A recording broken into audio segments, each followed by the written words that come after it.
Assalamualaikum warahmatullahi wabarakatuh. Selamat malam teman-teman. Apa kabar semuanya? Saya yakin semuanya baik-baik saja ya. Seperti dia yang duduk di sana itu selalu tersenyum berseri, seperti bunga sakura yang sedang bermekaran. Ngomong-ngomong, ada yang tahu saya belum? Ada pepatah yang mengatakan, tak kenal maka tak sayang. Daripada tidak disayang, lebih baik saya memperkenalkan diri sendiri. Perkenalkan, nama saya Muhammad Kusni. Panggil saja Kusni dengan nomor NIM 1808 10 2003.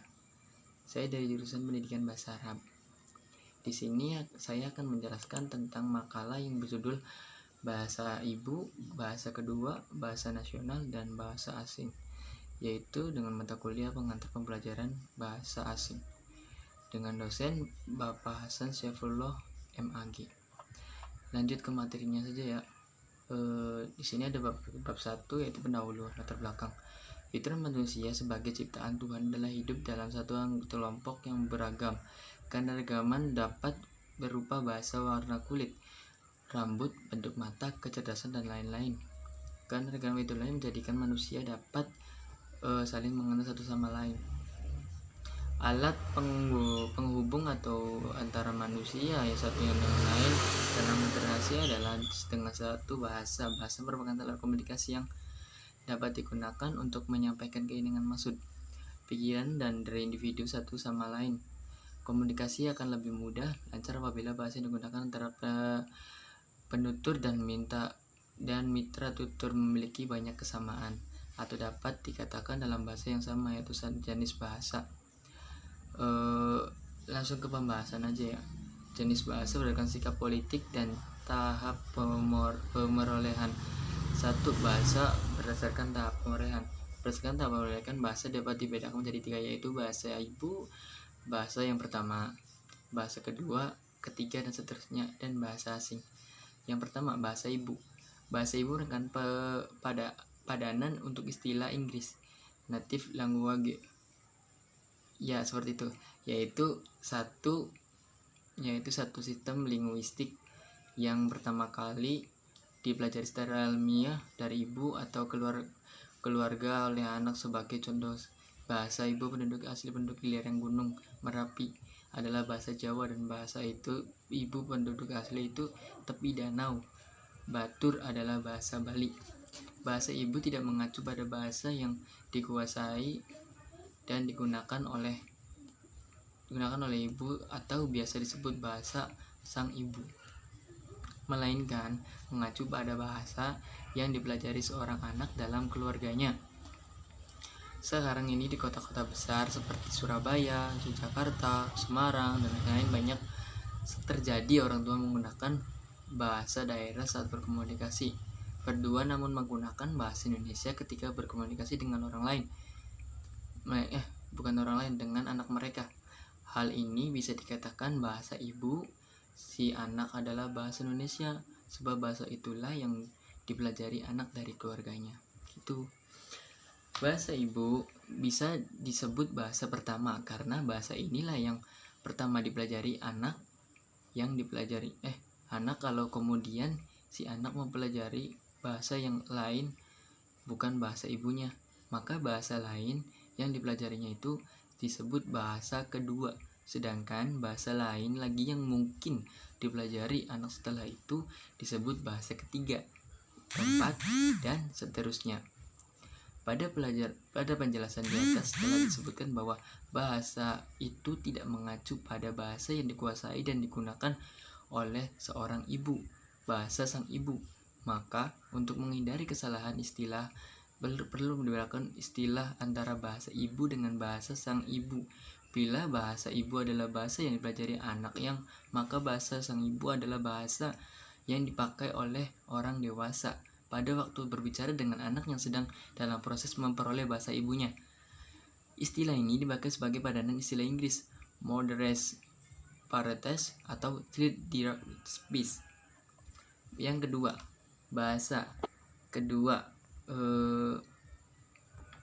Di atas telah disebutkan bahwa bahasa lain yang bahasa ibunya yang dipelajari oleh anak, maka bahasa lain itu adalah bahasa kedua. Bahasa ini bisa bisa bahasa nasional, bahasa resmi negara, bahasa resmi kedaerahan, atau juga bahasa asing, dalam kurung bukan bahasa asli penduduk pribumi.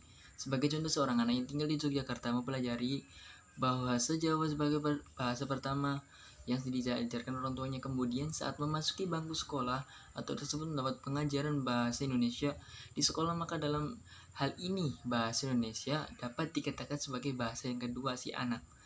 Yang ketiga, bahasa asing. Bahasa asing merupakan bahasa yang digunakan oleh orang yang ditinggal di sebuah tempat yang tertentu. Misalnya, bahasa Indonesia dianggap sebagai sebuah bahasa yang asing di Australia. Bahasa asing juga merupakan sebuah bahasa yang digunakan untuk di tanah air atau negara asal seorang. Misalnya seorang penutur bahasa Indonesia yang tinggal di Australia boleh mengatakan bahwa bahasa Inggris adalah bahasa yang asing untuk dirinya sendiri. Bahasa asing adalah bahasa selain bahasa Indonesia dan bahasa daerah. Pasal 1 angka 6 UU nomor 24 tahun 2009 tentang bendera bahasa dan lambang negara serta lagu kebangsaan. Bahasa Indonesia disebut secara umum diajarkan sebagai bahasa asing. Istilah bahasa asing dalam bidang pengajaran bahasa berbeda dengan bahasa kedua. Bahasa asing adalah bahasa yang tidak digunakan sebagai alat komunikasi negara di tertentu, di mana bahasa tersebut diajarkan sebagai bahasa kedua adalah bahasa yang bukan bahasa utama namun menjadi salah satu bahasa yang digunakan secara umum di suatu negara. 2. Bahasa berdasarkan sikap politik.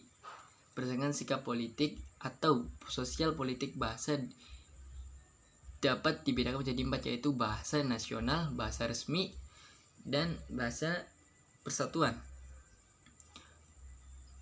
Perbedaan ini dikatakan berdasarkan sikap sosial politik karena erat kaitannya dengan kepentingan kebangsaan. Ada kemungkinan 4 jenis bahasa yang disebut itu mengacu pada sebuah sistem linguistik yang sama, dan ada kemungkinan pula pada sistem linguistik yang berbeda. Di Indonesia pada khususnya, keempat jenis bahasa tersebut mengacu pada satu sistem linguistik yang sama, sehingga dalam makalah ini pembahasan difokuskan pada bahasa nasional. Yang keempat, bahasa nasional. Nah, sebuah sistem linguistik disebut sebagai bahasa nasional, seringkali juga disebut sebagai bahasa kebangsaan, yaitu apabila sistem linguistik tersebut diangkat oleh suatu bangsa atau dalam kurung dalam artian kenegaraan, yaitu apabila sistem linguistik tersebut diangkat oleh sebagai suatu identitas kenasional bangsa tersebut sebagai bahasa nasional, bisa mewakili identitas nasional suatu bangsa atau negara. Bahasa nasional secara alternatif bisa merupakan sebuah penetapan yang diberikan pada suatu bahasa atau lebih yang dituturkan sebagai bahasa pertama di teoretik sebuah negara. Bahasa nasional adalah bahasa yang dipergunakan sebagai wahana untuk menyatakan aspirasi kebangsaan, seperti bahasa perjuangan bangsa, lambang kebangsaan, kebanggaan bangga, dan perwujudan jati diri atau identitas bahasa. Perkataan nasional berasal dari kata nation yang berarti bangsa, yang melahirkan dari nasionalis dan nasionalisme, yang mengandung makna perjuangan sebagai antitesis bahasa kolonial. Sebagai contoh bahasa nasional di negara Indonesia adalah bahasa Indonesia yang berasal dari bahasa Melayu. Bahasa Indonesia berkedudukan sebagai bahasa nasional di bangsa negara. Kedudukannya sebagai bahasa nasional dimulai ketika Sumpah Pemuda tanggal 28 Oktober 2018. Tanggal 28 Oktober 1998. Maaf. Para pendahulu mengangkatnya dari bahasa Melayu yang sejak abad ke-16 telah menjadi lingua franca di seluruh Nusantara, menjadi bahasa persatuan yang akan digunakan sebagai alat perjuangan nasional. Kedudukannya sebagai bahasa negara berkenaan dengan ditetapkannya di dalam Undang-Undang Dasar 1945 bab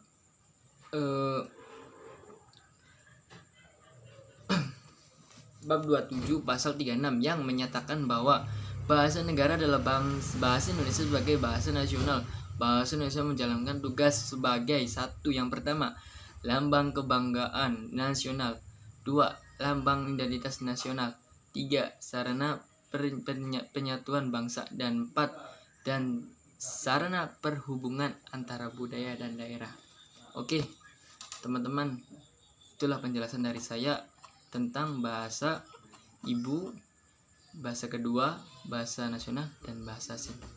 Mohon maaf bila ada kekurangan atau omongan yang salah, mohon dimaafkan karena manusia tidak luput dari kesalahan. Ya, setelah ini jangan lupa ditonton ya, disimak baik-baik. Kalau kecepatannya maaf. Ya, sekian dari saya. Wabillahi taufiq wal hidayah. Wassalamualaikum warahmatullahi wabarakatuh.